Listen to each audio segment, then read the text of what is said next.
Quality और consistent performance के लिए सिर्फ सिल्वर पंप्स एंड मोटर्स, नाम याद रखना। અલગ અલગ જે ઉપકરણો છે તેના માટે HAL અને મઝગાંવ ડોક બે પર્ટિક્યુલરલી આજના દિવસે સ્ટોક્સ ફોકસમાં, પણ આના કારણે થઈને ગાર્ડન રીટ્રી બિલ્ડર્સ આ તે બીજા બધા સ્ટોક્સ પણ ફોકસમાં આવી જશે. થીમ ફરી એકવાર એક્ટિવેટેડ થઈ ચૂકી છે ડિફેન્સની.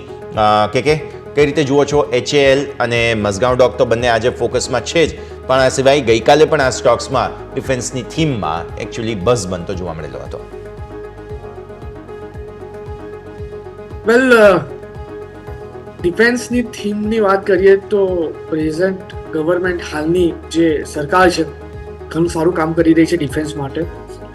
અને ડિફેન્સની વસ્તુને વાત કરીએ તો ઘણા બધા પૈસા પર્ટિક્યુલરલી જે છે આ ડિફેન્સ ઇક્વિપમેન્ટ પાછળ ખર્ચાઈ જતા હતા. એક ટાઈમ એવો હતો કે એક નાનામાં નાના સ્ક્રૂ માટે પણ આપણે એનો વિદેશી સાધનો પર નિર્ભર રહેવું પડતું હતું. પણ અત્યારે આ લેવલ પર જોવા જઈએ તો એરક્રાફ્ટ જેવા મોટા ડિફેન્સ સાધન પણ આપણે અત્યારે ઘરે જ બનાવવા લાગ્યા છે. તો એ ઘણી સારી સિદ્ધિ છે અને આ વસ્તુ અહીંયા નહીં અટકે. યસ, કેમ કે ઘણી બધી વખત પહેલા પણ આપણે આ વસ્તુ પર વાત કરી હતી.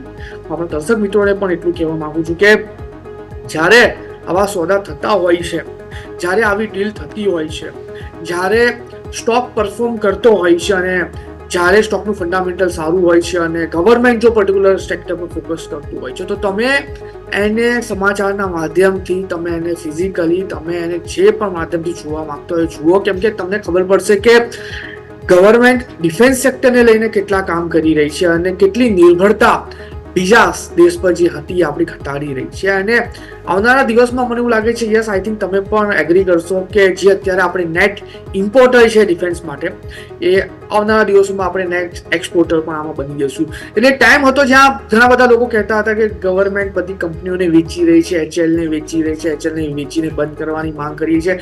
ઘણા બધા બુદ્ધિહીન માણસો એવા હતા જે આ વસ્તુ પર વાત કરતા હતા. પણ અત્યારે તમે જુઓ કે HAL ઘણું સારું રિટર્ન આપણા ઇન્વેસ્ટર ભાઈઓને આપેલું છે અને જે પ્રમાણે અત્યારે HAL પરફોર્મ કરી રહી છે, હેડ્સ ઓફ ટુ ધેમ.